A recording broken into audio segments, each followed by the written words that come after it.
ওয়ালাইকুম সালাম। এবারের কুরবানি কজন হচ্ছে? কেন কজন? তুমি কি জানো? ও আচ্ছা তাই। একজন কি নামাজ পড়ে? একজন পড়ে আর তিনজন পড়ে না। তাই কি হয়েছে? অসুবিধা হবে না। 4জন তো নামাজ পড়ে, একজন পড়লেন না তো কি হয়েছে?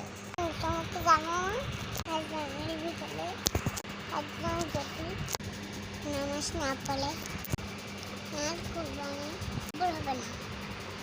তাই জন্য তোমার কুরবানি দেওয়ার আগে আমাদেরকে জেনে নেওয়া উচিত। সবাই নামাজি কি না আমাদের এই জায়গাতে জানতে হবে। আমরা না জেনে কুরবানি করলে নেই, এগুলো উচিত নাই। ও আচ্ছা তাই, আমি জানতাম না তো।